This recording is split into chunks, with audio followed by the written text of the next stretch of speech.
दोस्तों, सलाउद्दीन अयूबी ने यहूदियों से कौन सी कौम को आजाद करवाया, ईसाइयों ने किस कौम पर कब्जा किया और सल्जोगी कौन से कबीले से ताल्लुक रखते थे, यरूशलेम पर किसकी फौज ने कब्जा किया, ईरानी हुकूमत की फतह कब हुई, हजरत मूसा कौन सी कौम को लेकर फलस्तीन रवाना हुए, लफ्ज यहूद कहाँ से निकला और हजरत इब्राहिम कहाँ पैदा हुए, हजरत इब्राहिम के बेटों का नाम क्या था और कुनान से फलस्तीन की तरफ किसने हिजरत की। आइए आज इस वीडियो में जानते हैं।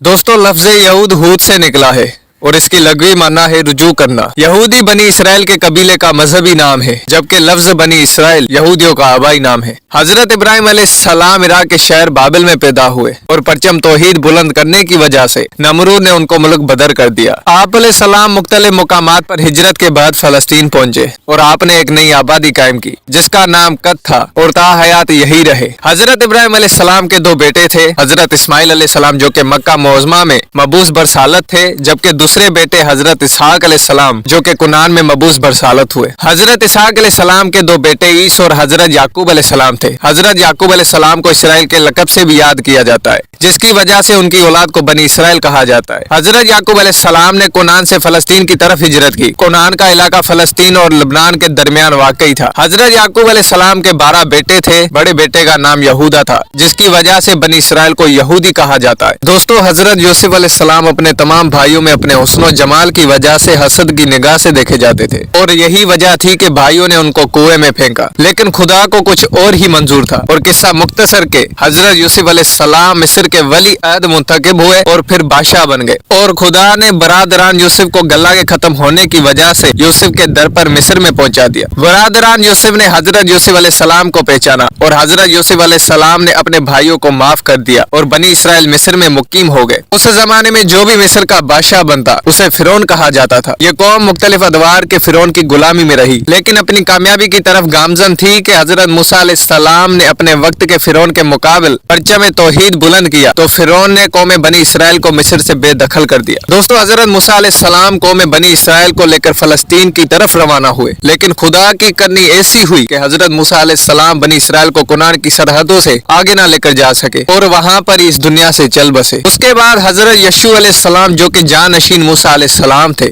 उनकी क़ियादत में बनी इसराइल दरिया अर्दन पार करके कुनान में दाखिल हुए और मुकामी आबादियों को शिकस्त देकर यहाँ आबाद हुए। बाल आखिर बनी इसराइल की अपनी सल्तनत कायम हुई, जिसमें हजरत दाऊद अलैहिस्सलाम ने भी हुकूमत की। फिर उनके बाद हजरत सुलेमान अलैहिस्सलाम ने भी हुकूमत की। दोस्तों, हजरत सुलेमान अलैहिस्सलाम के जाने के बाद ये सल्तनत दो हिस्सों में तकसीम हुई। शुमाली हिस्सा बनी इसराइल के नाम से कहलाया, जबकि जनूबी हिस्सा यहूदा के नाम से 8वीं सदी काफ मीम के विस्त में मगरबी एशिया की ताकत का ऐसा तवाजुन था कि 745 काफ मीम में असीरियन बादशाह ने बनी इसराइल नाम की शुमाली रियासत को फतेह किया और वहाँ दूसरी कौमों को बसा दिया। जनूबी रियासत यहूदा महफूज रह गई। शहनशाह की दोस्ती की वजह से 612 काफ मीम में बाबिल के हुक्मरानों ने अपने आका असीरिया के खिलाफ बगावत की। यहूदियों ने अपनी सल्तनत बचाने की कोशिश की, लेकिन 586 काफ मीम में यरूशलेम पर बनु कद्र अजर की फौजों ने कब्जा कर लिया और फिर यहाँ से यहूदियों की मुहाजिरत का दौर शुरू हुआ। कुछ फलस्तीन में, कुछ मिस्र चले गए। 539 का में ईरानियों ने बाबलियों की हुकूमत फतह की और यहूदियों को यरूशलेम जाने और अपने मजहबी अमूर अंजाम देने की इजाजत दी। 333 का में ईरानी हुकूमत पर सिकंदर यूनानी की फतह हुई। सिकंदर यूनानी के गुजरने के बाद उसके सरदारों में जंग शुरू हुई तो फलस्तीन मुख्तलिफ यूनानी रियासतों के मातहत रहा।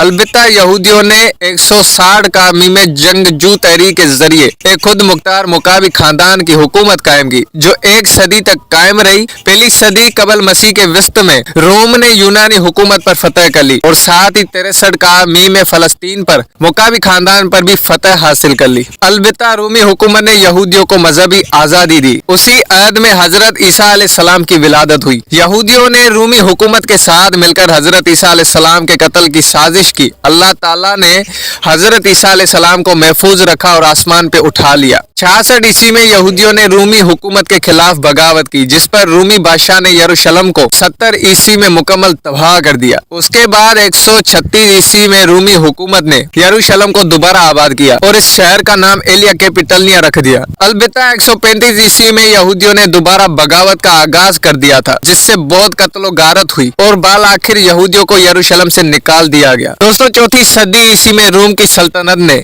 ईसाईयत कबूल कर ली। फिर ईसाइयों ने यहूदियों की जानिब से हजरत ईसा अलैहिस्सलाम को सलीब पर चढ़ाने की वजह से यहूदियों को बहुत सख्ती का सामना रहा। इन तमाम हालात में यहूदियों ने मुख्तलिफ ममालिक में हिजरत की। बहुत से यहूदी यूरोप हिजरत कर गए, लेकिन ईसाइयों के रवैयों की वजह से एक जगह से दूसरी जगह हिजरत जारी रही, जबकि यहूदियों की एक तादाद ईरान, इराक, शाम, मिस्र में मुंतकिल हो गई। दोस्तों, खलीफा दोम के दौरे हुकूमत में 17 हिजरी में फलस्तीन को आजाद करवा लिया गया। उसके बाद मुसलमानों के दरमियान ही हुकूमतों का तबादला होता रहा और बनु अब्बास की हुकूमत के दौरान मिस्र में फातिमी खुलफा ने अपनी अलग हुकूमत कायम की और फलस्तीन भी फातिमी खुलफा की हुकूमत में शामिल था। उसी दौरान ईसाइयों ने अपने इस अकीदे के तहत के बैतुल मुकद्दस से हजरत ईसा अलैहिस्सलाम का नज़ूल होगा और पूरी दुनिया पर ईसाई हुकूमत करेंगे। 1097 ईस्वी में मुसलमानों से सलेबी जंगें शुरू कर दी, जिसके नतीजे में ईसाइयों ने फलस्तीन पर कब्जा कर लिया। बनु अब्बास की फौजों में सलजोकी, जिनका ताल्लुक तुर्क कबीले से था, शामिल थे और उन्होंने अपना सिख मनवाया। बनु अब्बास की हुकूमत के बाद यही लोग हुकूमत पर काबिज हुए और उन्हीं में से एक सुल्तान सलाहुद्दीन अयूबी हैं। उन्होंने 1187 ईस्वी में दोबारा से सलेबी जंगों का आगाज किया और फलस्तीन को आजाद करवाया और बाद में सलजोकियों से ये हुकूमत सल्तनत उस्मानिया में मुंतकिल हुई। इसके बाद इसराइल के नाजायज वजूद तक मुसलमानों की हुकूमत फलस्तीन में रही।